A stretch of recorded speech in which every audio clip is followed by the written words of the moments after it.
Karnataka BJP ಸರ್ಕಾರ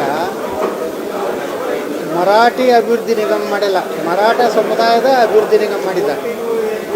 ಬಹುಶಃ ನಮ್ಮ ದೇಶದಲ್ಲಿ ಹಿಂದೂ ಧರ್ಮ ಉಳಿಬೇಕಾಗಿದ್ದರೆ ನಾವೆಲ್ಲ ಇವತ್ತು ಹಿಂದೂಗಳಾಗಿ ಉಳಿಲಿಕ್ಕೆ ಕಾರಣನೇ ಛತ್ರಪತಿ ಶಿವಾಜಿ ಮಹಾರಾಜ. ಒಬ್ಬ ಕವಿ ಹೇಳ್ತಾನೆ, ಛತ್ರಪತಿ ಶಿವಾಜಿ ಮಹಾರಾಜರು ಹುಟ್ಟಿರಲಿಲ್ಲ ಅಂದರೆ ಯಾವಾಗೋ ಇದು ಪಾಕಿಸ್ತಾನದ ಭಾಗ ಆಗ್ತಿತ್ತು. ಅಂಥ ಒಂದು ದೊಡ್ಡ ಮಹಾನ್ ಶ್ರೇಷ್ಠ ವ್ಯಕ್ತಿ ಶಿವಾಜಿ ಮಹಾರಾಜ್ ಕೊಟ್ಟಂಥ ಸಮುದಾಯ. ಅವರು ಕನ್ನಡಿಗರೇ. ಆದಿಲ್ಶಾಹಿ ಕಾಲದಲ್ಲಿ ಶಹಾಜಿ ರಾಜೇ, ಯಾರು ಶಿವಾಜಿ ಮಹಾರಾಜರ ತಂದೆ, ಬೆಂಗಳೂರಿನ ಸರ್ದಾರರಿದ್ದರು. ಬೆಂಗಳೂರನ್ನು ಕಂಟ್ರೋಲ್ ಯಾರು ಮಾಡ್ತಾಯಿದ್ರು ಅಂದ್ರೆ ಮರಾಠರೇ. ಶಹಾಜಿ ರಾಜ ಅಂದರೆ ಮೂಲ ಆದಿಲ್ಶಾಹಿನ ಕಂಟ್ರೋಲ್ನಾಗಿತ್ತು ಬೆಂಗಳೂರು. ಅವಾಗ ಶಹಾಜಿ ರಾಜೇ ನಮ್ಮ ಸರ್ದಾರಲ್ಲೇ ಕೆಲಸ ಮಾಡೋದು.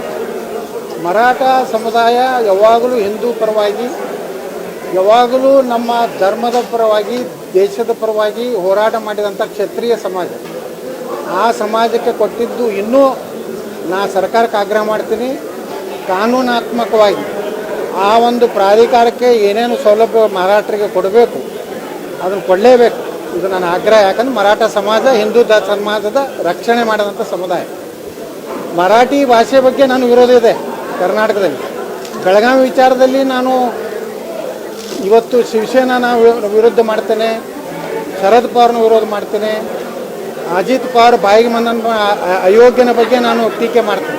ಆದರೆ ಮರಾಠ ಸಮುದಾಯದ ದೊಡ್ಡ ಕೊಡುಗೆ ಮೈಸೂರಿನಾಗೂ ಮರಾಠರಿದ್ದಾರೆ, ಬೀದರ್ನಲ್ಲಿಯೂ ಮರಾಠರಿದ್ದಾರೆ, ವಿಜಯಪುರದಲ್ಲಿ ಮರಾಠರಿದ್ದಾರೆ, ದಾವಣಗೆರೆಯಲ್ಲಿ ಮರಾಠರಿದ್ದಾರೆ. ಎಲ್ಲ ಕಡೆ ಶಿವಾಜಿ ಮಹಾರಾಜರು ಪುತ್ಥಳಿ ಕೂರಿಸ್ತಾ ಇದ್ದಾರೆ.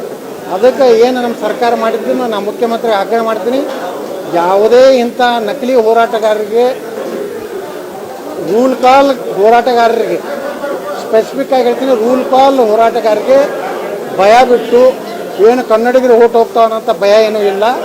ನಾವು ಮೊದಲು ಹಿಂದೂಗಳು ನಮ್ಮ ರಕ್ಷಣೆ ಮಾಡಿದಂಥ ಶಿವಾಜಿ ಮಹಾರಾಜರ ಸಮುದಾಯಕ್ಕೆ ಯೋಗ್ಯವಾದಂಥ ಇನ್ನೂ ಹೆಚ್ಚಿನ ಸೌಲಭ್ಯ ಕೊಡ್ಬೇಕಂತ ನಾನು ಆಗ್ರಹ ಮಾಡ್ತೀನಿ. ಯಾರು ಬಂದು ಹೆಂಗೆ ಮಾಡ್ತಾರೆ ಬಿಜಾಪುರನ ನೋಡಿದ್ರೆ ಯಾರು ಬಂದು ಮಾಡ್ತಾರೆ? ಎದುರುಗಡೆ ಹೇಳ್ತಾರೆ ಸುಮ್ಮನೆ ಕನ್ನಡದ ಹೆಸರಲ್ಲೇ ಇವ್ರು ಎಟ್ಟೆಲ್ಲ ಮೊನ್ನೆ ಕನ್ನಡ ಸಂಸ್ಕೃತಿ ಇಲಾಖೆಯಲ್ಲಿ ಎಷ್ಟು ತೊಗೊಂಡಾರ ವಾಟರ್ ನಗರಲ್ಲಿ. ನಾವು ಇನ್ನೊಬ್ಬ ಕರ್ವೆ ಅಧ್ಯಕ್ಷ ಎಷ್ಟು ತೊಗೊಂಡಾರ? 50 ಲಕ್ಷ 60 ಲಕ್ಷ ಎದಕ್ಕೆ ತೊಗೊಂಡಾರ ಅನುದಾನ? ನಾನು ಯಾರು ಒಟ್ಟು ತೊಗೊಂಡವರು ಉಳ್ಕಿದ ಕನ್ನಡ ಸಂಘಟನೆಗಳಿಗೆ ಎಲ್ಲಿ ಕೊಡ್ಲಾಕತ್ತಾರೆ? ಎಲ್ಲ ಸಂಘಟನೆ ಕೊಡಬೇಕು.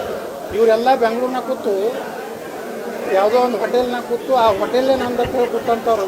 ಇವರಿಂದ ನಾವು ಕಲಿಬೇಕಾಗಿಲ್ಲ, ಇಂಥ ವಾಟಾಳ್ ನಗರದ ಕಡೆಯಿಂದ ಏನು ಕಲಿಬೇಕಾಗಿಲ್ಲ. ನಮ್ಮ ಮರಾಠ ಇದಕ್ಕೇನು ಸಮುದಾಯಕ್ಕೆ ಏನು ಮಾಡ್ಯಾರ ಅದನ್ನು ನಾನು ಸಮರ್ಥನೆ ಮಾಡ್ತೀನಿ.